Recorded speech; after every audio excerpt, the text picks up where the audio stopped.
नमस्कार, मैं H S Shekhawat एक बार फिर से आप सभी का स्वागत करता हूँ श्री करनी क्लासेस के यूट्यूब चैनल में। राजस्थान का भूगोल सामान्य परिचय हम लोग पढ़ रहे हैं, तो आप सभी फटाफट कॉपी पेन लेकर तैयार हो जाइए और शुरू करते हैं आज की क्लास। चलिए आगे बढ़ते हैं और शुरू करते हैं राजस्थान जियोग्राफी, राजस्थान का सामान्य परिचय। आज हम बात करते हैं राजस्थान के आकार की। डायरेक्ट सवाल पूछा जाता है कि राजस्थान का आकार है, तो देखिए राजस्थान लगभग कुछ ऐसा है। अगर देखा जाए तो कंप्यूटर के मॉनिटर जैसा, बस थोड़ा सा क्रॉस करके रख दिया गया। इसका आकार है पतंगाकार। इसे पतंगाकार कहा किसने? तो राजस्थान को पतंगाकार कहकर संबोधित किया था वैगनर ने। वैगनर कौन? वैगनर एक भूगोलवेत्ता है जिन्होंने महाद्वीपीय भूविस्थापन का सिद्धांत दिया। वैगनर के द्वारा महाद्वीपीय भूविस्थापन का सिद्धांत दिया गया। इन्होंने समझाया कि पृथ्वी पहले एक गर्म आग का गोला था, ये ठंडी होती है, वायुमंडल बनता है, वर्षा होती है, धीरे धीरे जल इकट्ठा होता है, जल मंडल बनता है, स्थल मंडल बनता है। हम लोग आगे की कक्षाओं में चर्चा करेंगे पेंजिया और पैंथालासा। पेंजिया कहा गया था स्थल मंडल को, पैंथालासा कहा गया था जल मंडल।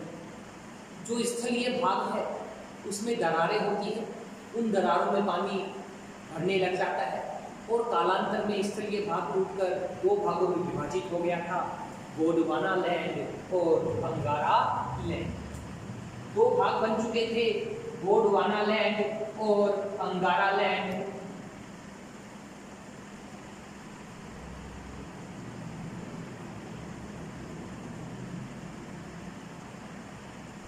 और इनके बीच में जो जल था, जलीय क्षेत्र था, उसे नाम दिया गया था टेथिज सागर।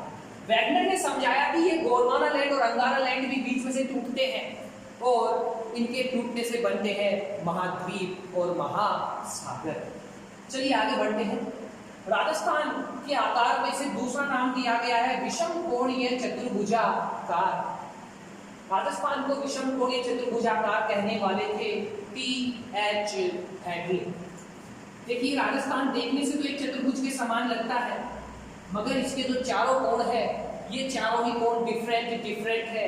यहीं से मोस्ट इंपोर्टेंट क्वेश्चन निकलकर सामने आता है और वो है राजस्थान का एक जिला टोंक। टोंक जिले की भी आकृति हूबहू राजस्थान के ही समान है और सवाल बन सकता है राजस्थान के समान आकृति वाला जिला, राजस्थान के समान आकार वाला जिला जो है हमारे राजस्थान के आकार के बाद। चलिए आगे बढ़ते हैं राजस्थान की स्थिति। सबसे पहले हम बात करते हैं विश्व मानचित्र पर राजस्थान की स्थिति कि दुनिया के नक्शे में राजस्थान कहाँ। विश्व के मानचित्र को पूर्व से पश्चिम की ओर जाने वाली अक्षांश रेखा, जिसे हम कहते हैं भूमध्य रेखा, इसे ही कहा गया है विषुवत रेखा। ये रेखा दो भागों में बांटती है।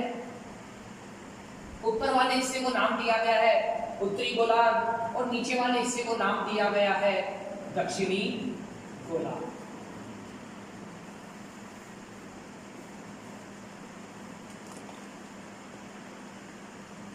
उत्तर से दक्षिण विश्व मानचित्र को बांटने वाली जो रेखा है, इसे कहते हैं देशांतर रेखा।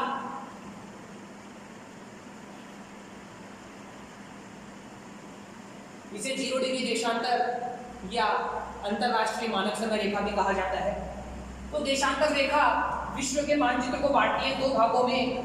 एक को नाम दिया गया है पूर्वी गोलार्ध और एक को नाम दिया गया है पश्चिमी गोलार्ध। तो राजस्थान कहाँ है? राजस्थान उत्तरी गोलार्ध में है, दक्षिणी गोलार्ध में है, पूर्वी गोलार्ध में है या पश्चिमी गोलार्ध में है। भूमध्य रेखा या अक्षांश रेखा के सापेक्ष राजस्थान उत्तर में है, तो उत्तर में वो इधर भी हो सकता है पूर्वी गोलार्ध में, पश्चिम वाले हिस्से में भी हो सकता है। उसी प्रकार देशांतर रेखा के सापेक्ष जो हमारा राजस्थान है वो पूर्वी गोलार्ध में है, इस ऊपर वाले हिस्से में भी हो सकता है और नीचे वाले हिस्से में भी हो सकता है। कहने का तात्पर्य ये है कि एक्चुअल में राजस्थान है कहाँ, तो राजस्थान की वास्तविक स्थिति जो है वो है देशांतर रेखा के सापेक्ष पूर्व और अक्षांश रेखा के सापेक्ष उत्तरी गोलार्ध में। विश्व मानचित्र पर राजस्थान है उत्तरी पूर्वी गोलार्ध में। तो विश्व मानचित्र पर राजस्थान की स्थिति, विश्व मानचित्र पर राजस्थान जो है ये आता है उत्तरी पूर्वी गोलार्ध। अभी एलडीसी में सवाल पूछा गया था कि उत्तर पूर्व दिशा किस नाम से जानी जाती है ईशान से। इसी आधार पे उत्तर और पूर्व वाला जो हिस्सा है इसे नाम दिया गया था ईशान कोण। ऐसे ही दक्षिण से पूर्व वाले हिस्से को नाम दिया गया है आग्नेय कोण। उत्तर से पश्चिम वाले हिस्से को नाम दिया गया है वायव्य कोण और दक्षिण से पश्चिम वाले हिस्से को नाम दिया गया है नैऋत्य कोण। तो मैं कह सकता हूं कि राजस्थान उत्तरी पूर्वी गोलार्ध में है। विश्व मानचित्र पर जो राजस्थान है ये आता है ईशान कोण। चलिए एक मोस्ट इंपोर्टेंट सवाल की ओर बढ़ते हैं। विश्व का मानचित्र बनाया किसने? सबसे पहले विश्व मानचित्र बनाया किसने? तो देखिए विश्व मानचित्र सबसे पहले बनाया गया था अनेक्सी मेंडर के द्वारा। विश्व मानचित्र सबसे पहले किसके द्वारा बनाया गया? अनेक्सी मेंडर के द्वारा बनाया गया। और विश्व मानचित्र पर राजस्थान कहाँ आता है? उत्तरी पूर्वी गोलार्ध या ईशान कोण पर आता है। स्क्रीनशॉट आप लोग। विश्व मानचित्र पर राजस्थान की स्थिति के बाद हम लोग आगे बढ़ते हैं और देखते हैं कि राजस्थान की महाद्वीपीय स्थिति कैसी है। अभी हम लोगों ने बात की थी वेगनर ने महाद्वीपीय भू विस्थापन का सिद्धांत किया, जो पूरी की पूरी पृथ्वी है वो महाद्वीपों में विभाजित है और महासागरों में विभाजित है। तो चलिए बात करें राजस्थान की महाद्वीपीय स्थिति। तो राजस्थान कौन से महाद्वीप में आता है? राजस्थान आता है एशिया महाद्वीप। और एशिया महाद्वीप में राजस्थान की स्थिति है। एशिया महाद्वीप में राजस्थान जो आता है ये आता है दक्षिण पश्चिम। एशिया महाद्वीप में राजस्थान कहाँ आता है? एशिया महाद्वीप में राजस्थान आता है दक्षिण पश्चिम। अगर भारत की बात करूं तो भारत आता है दक्षिणी एशिया, मगर राजस्थान कहाँ आ रहा है? दक्षिण पश्चिम। इसे ही मैं कह सकता हूँ कि राजस्थान एशिया के सापेक्ष कौन से कोण में आता है? तो ये आता है नैऋत्य कोण। अभी थोड़ी देर हमने पहले बात की थी कि उत्तर पूर्व को जिस प्रकार से ईशान कोण कहा गया है उसी प्रकार से दक्षिण पश्चिम को नाम दिया गया है नैऋत्य। चलिए आगे बढ़े। देशीय स्थिति, राजस्थान कौन से देश में आता है? तो राजस्थान आता है हमारे भारत देश में। वर्तमान की अगर मैं बात करूं तो वर्तमान में भारत में 28 राज्य और 8 केंद्र शासित प्रदेश। 28 राज्य और 8 केंद्र शासित प्रदेश। राजस्थान की स्थिति, तो भारत में जो राजस्थान है ये है उत्तर पश्चिम की। एशिया में राजस्थान है दक्षिण पश्चिम की ओर और भारत में राजस्थान है ये है उत्तर पश्चिम की। तो इसे मैं नाम दे सकता हूं वायव्य कोण। चलिए एक बार फिर से देखा जाए, विश्व मानचित्र पर राजस्थान आता है ईशान कोण पर, एशिया के अंदर राजस्थान आता है नैऋत्य कोण पर और भारत के नक्शे में राजस्थान आता है वायव्य कोण।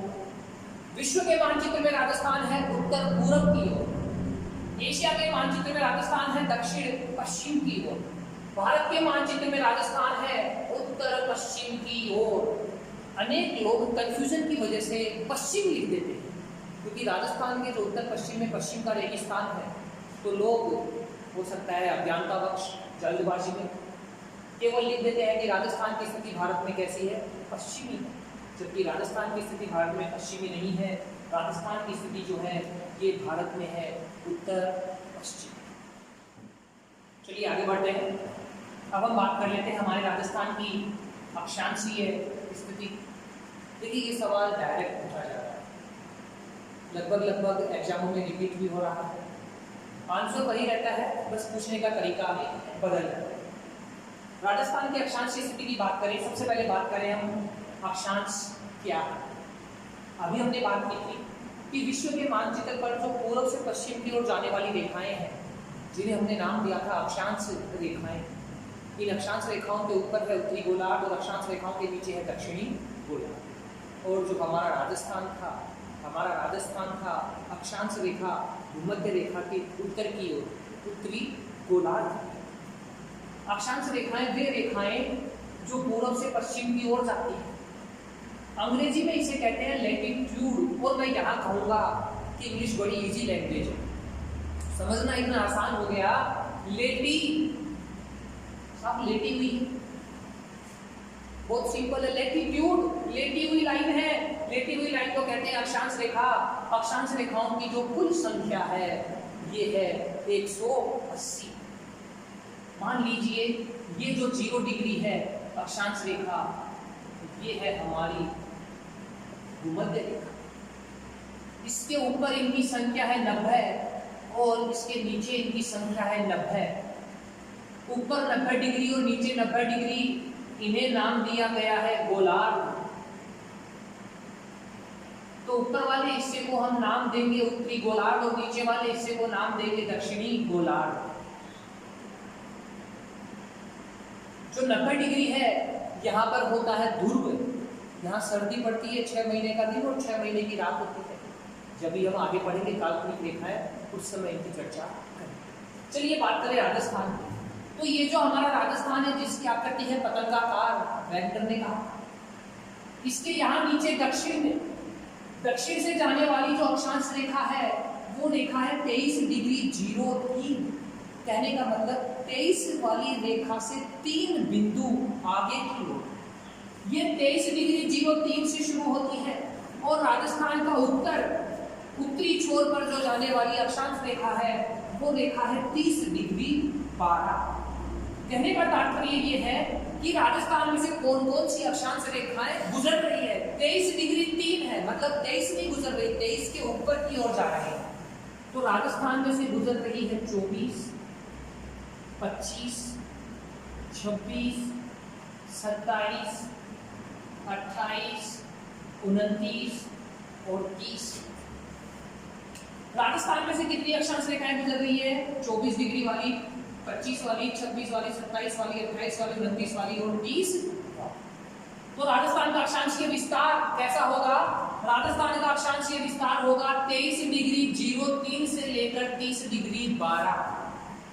चारों ही ऑप्शन में आपको यही मिलेगा, 23 डिग्री 03 से लेकर 30 डिग्री 12। फिर मेरा राइट कैसे होगा? तो अभी हमने बात की थी कि अक्षांश रेखाओं के सापेक्ष हमारा राजस्थान जो है ये आता है उत्तरी गोलार्ध में। तो इसीलिए जो राजस्थान का अक्षांशीय विस्तार है उसके साथ में प्रयोग होगा उत्तरी अक्षांश। याद रखिएगा अक्षांशीय विस्तार राजस्थान का है उत्तरी अक्षांश। तो 23 डिग्री 03 उत्तरी अक्षांश से लेकर 30 डिग्री 12 उत्तरी अक्षांश। राजस्थान के अंदर कुल कितनी अक्षांश रेखाएं गुजर रही है? तो ये गुजर रही है 7 अक्षांश रेखाएं। चलिए बात कर लेते हैं एक्चुअल में कितना विस्तार है। तो राजस्थान कितने विस्तार में आता है?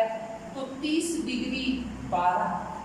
इसमें से हम घटा देंगे 23 डिग्री 03।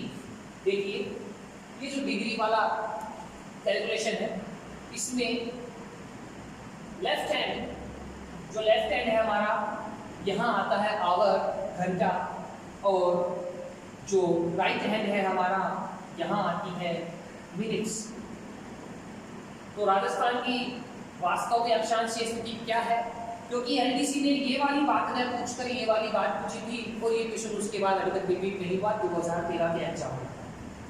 तो ये है हमारे 12 में से 3 को घटाएंगे तो 0, 30 में से 23 घटाएंगे तो 7।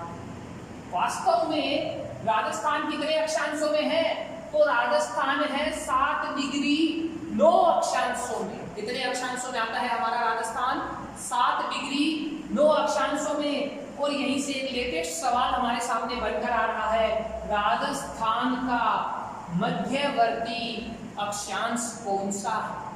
राजस्थान का मध्यवर्ती अक्षांश कौन सा है? कौन सा अक्षांश है जो राजस्थान के एकदम सेंटर में है? तो देख लीजिए आप, मध्यवर्ती अक्षांश कौन सा है राजस्थान का? 27 डिग्री उत्तरी अक्षांश। मध्यवर्ती अक्षांश, तो राजस्थान का मध्यवर्ती अक्षांश कौन सा है?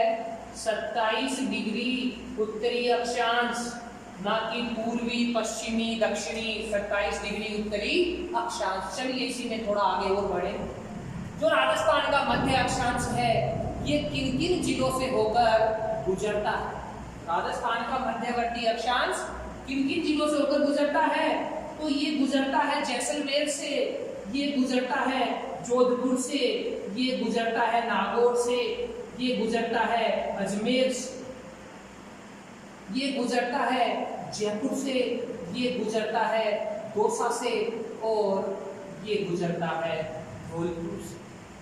राजस्थान का मध्यवर्ती अक्षांश किन किन जिलों से होकर गुजरता है? जैसलमेर, जोधपुर, नागौर, अजमेर, जयपुर, दौसा और धौलपुर से। आप स्क्रीनशॉट ले सकते हैं। चलिए आगे बढ़ते हैं और अब बात करते हैं राजस्थान की देशांतरीय स्थिति। देशांतर रेखा, अभी हमने विश्व मानचित्र पर बात की थी। उत्तर से दक्षिण की ओर आने वाली जो 0 डिग्री देशांतर रेखा थी, ग्रीनविच रेखा या अंतरराष्ट्रीय मानक समय रेखा, उत्तर से दक्षिण आने वाली रेखाएं देशांतर रेखाएं कहलाती हैं। अंग्रेजी में इन्हें कहा गया है लॉन्गिट्यूड। वापस वही नाम लेते ही अपने आप याद आ रहा है लॉन्गिट्यूड। लॉन्ग, लंबी है साहब, खड़ी है, खड़ी लाइनें, आड़ी लाइनें अक्षांश, लेटिट्यूड, खड़ी लाइनें देशांतर, लंबी।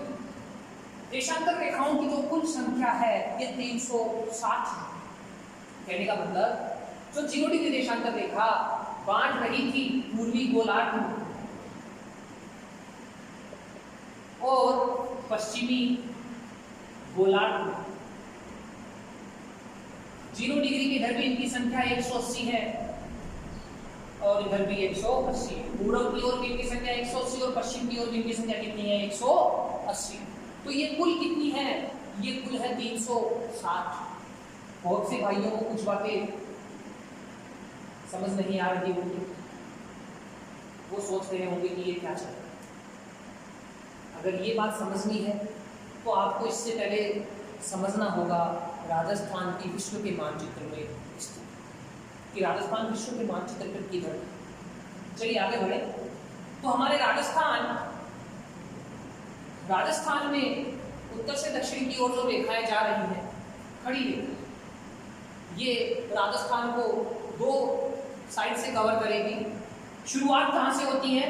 इन रेखाओं की शुरुआत होती है 69 डिग्री 30 से और ये रेखाएं खत्म हो जाती है 78 डिग्री 17 पर। कहने का मतलब 69 वाली रेखा के बाद में ये शुरू होती है। तो 69 के बाद में 70, 71, 72, 73, 74, 75, 76, 77 और 78, ये रेखाएं राजस्थान से होकर गुजरती। तो राजस्थान की देशांतरीय स्थिति क्या है? राजस्थान की देशांतरीय स्थिति है 69 डिग्री 30 से लेकर 78 डिग्री 17।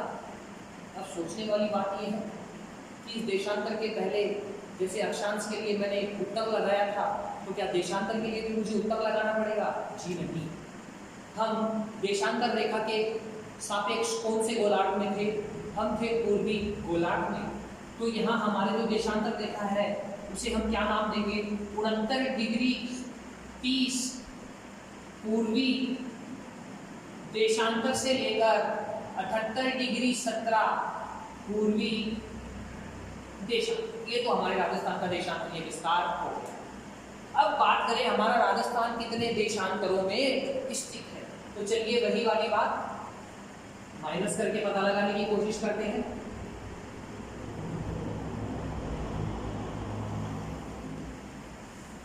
देखिए अगर मैथमेटिक्स की टर्म से बात करूं तो 17 में से 30 जाएंगे कि पड़ोसी से 80 ले लेंगे, 18 हो जाएंगे, वो वाला लॉजिक भी नहीं लगाएंगे। हम यहाँ सीधी सीधी बात करेंगे कि हमने बात की कि लेफ्ट हैंड साइड में है आवर और राइट हैंड साइड में है मिनट्स। 17 में से 30 को हम लेस नहीं कर सकते तो पड़ोसी से एक उधार मांग लेंगे। तो जैसे ही हमने यहाँ से एक उधार मांगा तो एक जैसे ही इधर जाएगा राइट हैंड साइड तो वो एक आवर में बदल जाएगा और एक आवर यहाँ पर लिखा जाएगा 60 मिनट। तो लेस कर ले 77 और 77 में से 30 जाएंगे तो बचेगी हमारे पास 47 मिनट्स। यहाँ भी बच गए 77। अब 77 में से 69 को लेस करेंगे तो बचेगा हमारे पास 8। तो राजस्थान कितने देशांतरों में स्थित है? राजस्थान है 8 डिग्री 47 देशांतरों में। राजस्थान की देशांतरीय स्थिति है 69 डिग्री 30 से लेकर 78 डिग्री 17। चलिए देशांतरीय स्थिति के बाद में बात करें राजस्थान के मध्यवर्ती देशांतर। तो देखिए कुल थे 9, सेंटर में है हमारे 74। तो राजस्थान का मध्यवर्ती देशांतर कौन सा है? राजस्थान का मध्यवर्ती देशांतर है 74 डिग्री पूर्वी देशांतर। ये है राजस्थान का मध्यवर्ती देशांतर 74 डिग्री पूर्वी देशांतर।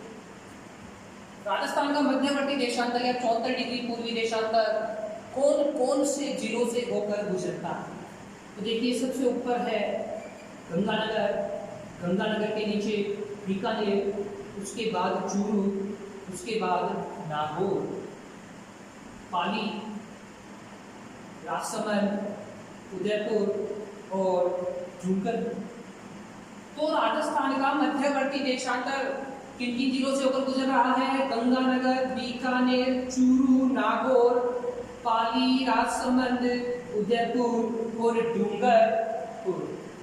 अभी हमने नोटिस किया था कि जो नागौर था ये मध्यवर्ती अक्षांश में भी था और ये नागौर मध्यवर्ती देशांतर में भी है।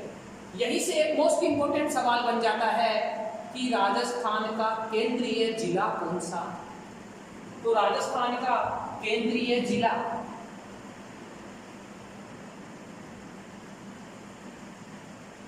ये है नागौर।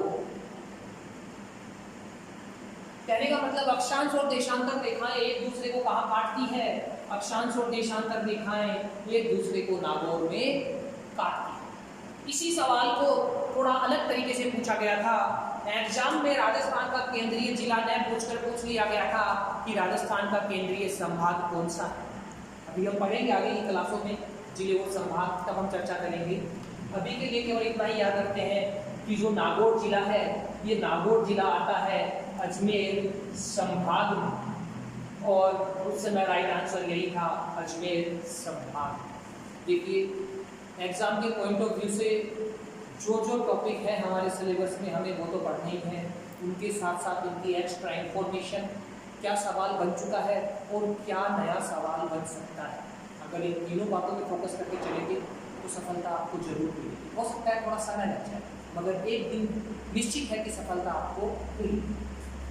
तो केंद्रीय जिला नागौर और केंद्रीय संभाग अजमेर, यहीं से कुछ एक्स्ट्रा बात की जाए।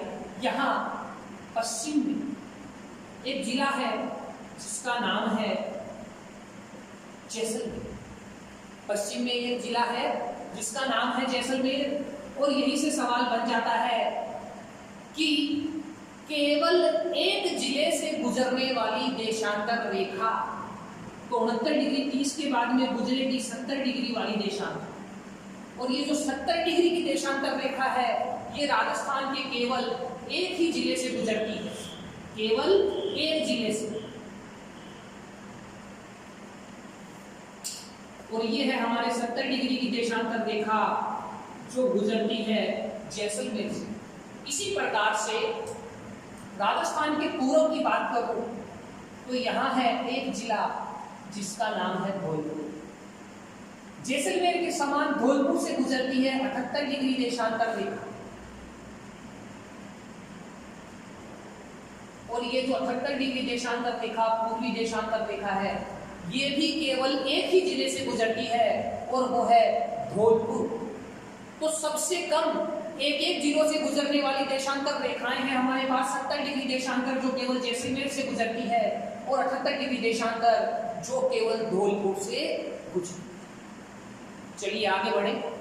सबसे ज्यादा देशांतर रेखाएं किस जिले से गुजरती है? सवाल जैसे सबसे कम का बना है वैसे सबसे ज्यादा का भी बन सकता है। हालांकि ये सवाल अभी तक पूछे नहीं गए हैं, ये जो नए सवाल बन सकते हैं हम थोड़ी उनके संदर्भ में चर्चा करें।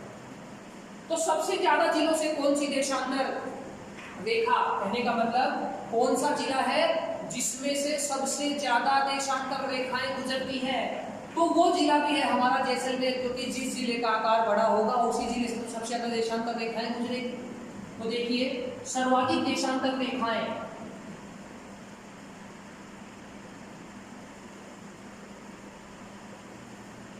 ये भी गुजरती है जैसलमेर जिले से। सर्वाधिक देशांतर रेखाएं गुजरती है जैसलमेर जिले से। जैसलमेर जिले से कौन सी देशांतर रेखाएं गुजरती हैं? तो ये है 70, 71 और 73। सवाल बन सकता है कौन सी देशांतर रेखा जैसलमेर से होकर नहीं गुजरती। देखिए वीडियो देखने के साथ साथ आप अपने हाथ में पेन और एक कॉपी रखिए। बहुत सी बातें ऐसी हैं जो मैं ऑन बोर्ड नहीं लिख पाता हूं, मैं केवल बोल के एक्सप्लेन करता हूं, आप उन्हें साथ के साथ नोट करते हैं, आप ही को फायदा होगा। अगर आप ये सोचते कि नहीं मुझे याद रह जाएगा, बाद में याद आ जाएगा, तो इम्पॉसिबल है। आप लिखते रहिए मेरे साथ साथ, काफ़ी अच्छा समझ में आएगा। जब कुछ समय बाद आप रिवीजन करेंगे तो आपको बहुत ही कम समय लगेगा और सारी बातें आपके दिमाग में रहेगी। स्क्रीनशॉट आप ले सकते हैं। चलिए जो भी हमने पढ़ा है उसे एक बार विश्व मानचित्र के सापेक्ष देख लेते हैं।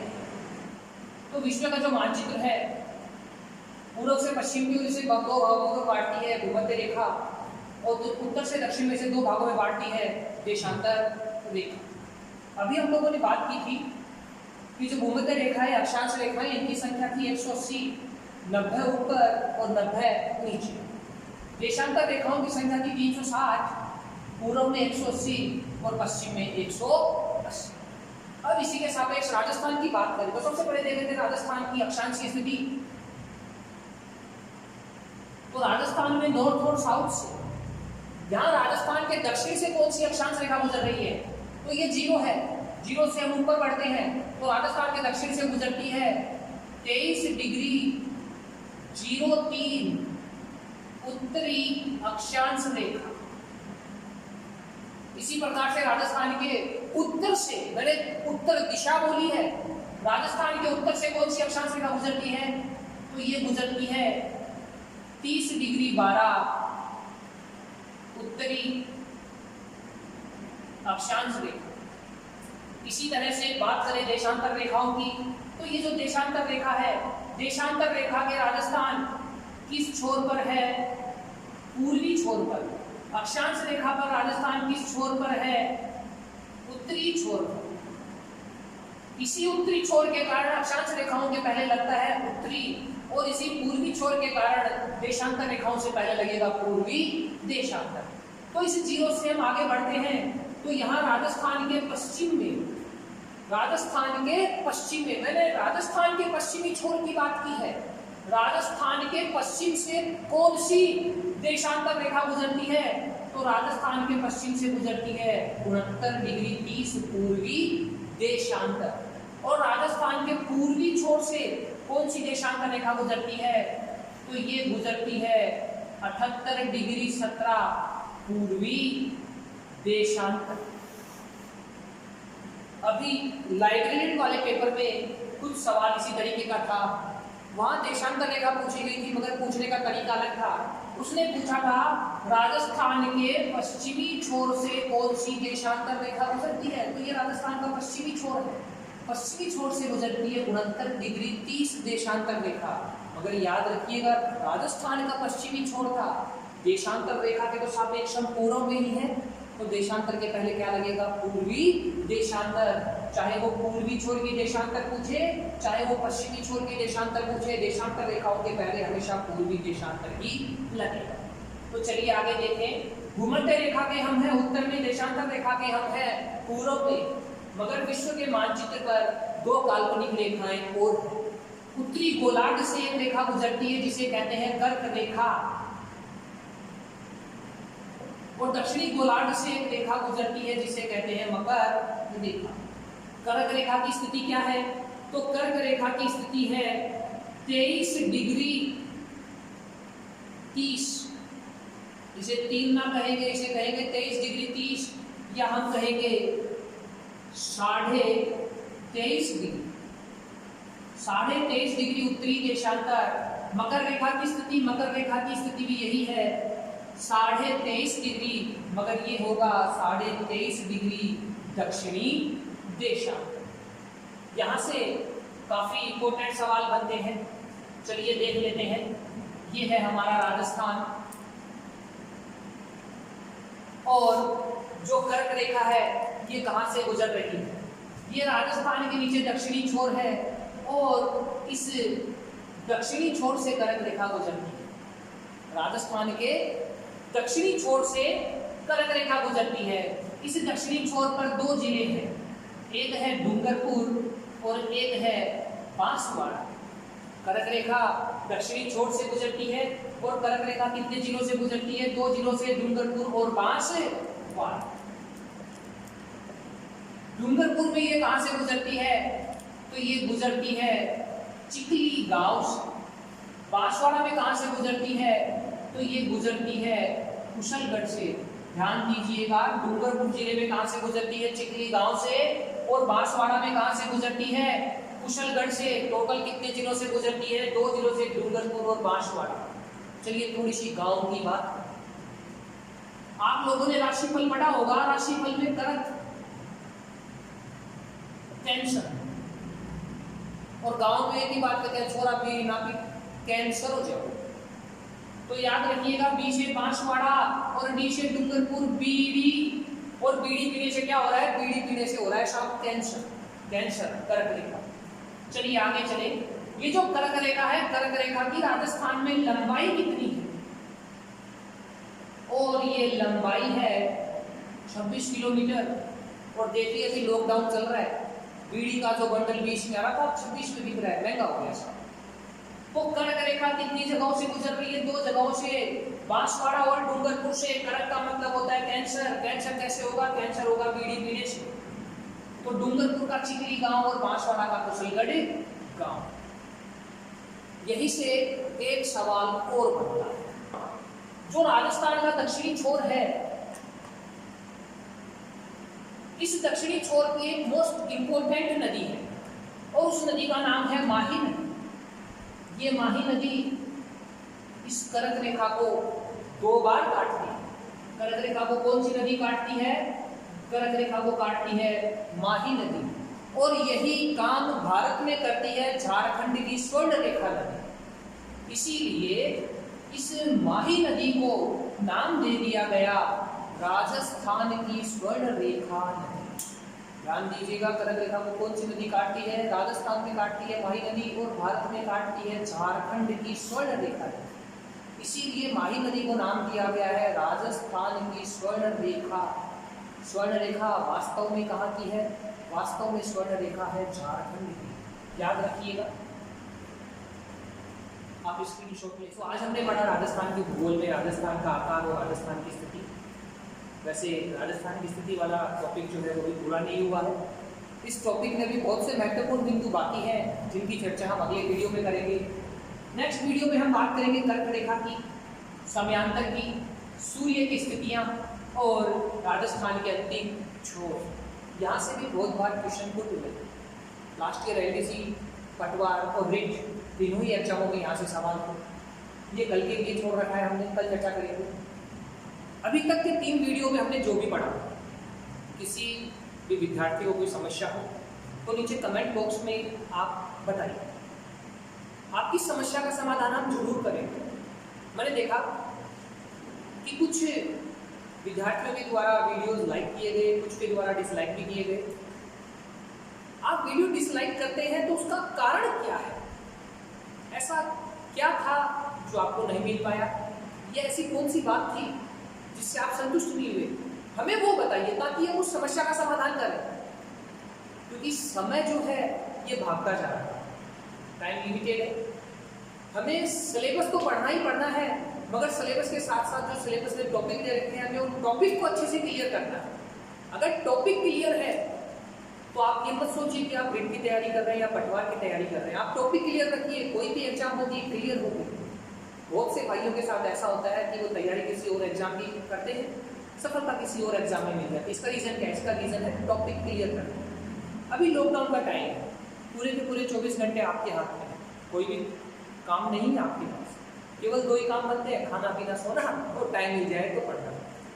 मैं ये कहूँगा कि आप प्रतिदिन सुबह उठकर एक लक्ष्य निर्धारित कीजिए कि मुझे इस विषय में इस वाले टॉपिक को पढ़ना है।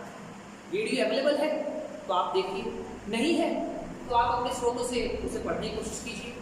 जिस समय उसका वीडियो आए तब आप मिलान कीजिए कि क्या सही है क्या गलत है, कौन सा बिंदु था जो आपने नहीं पढ़ा, कौन सी महत्वपूर्ण बात थी जो पढ़ने से छूट गई, क्या नहीं बताया गया, या कौन सा सवाल है जो बन सकता है। यही कहूँगा कि लक्ष्य निर्धारित कीजिए और जो भी समय है उस समय का आप सदुपयोग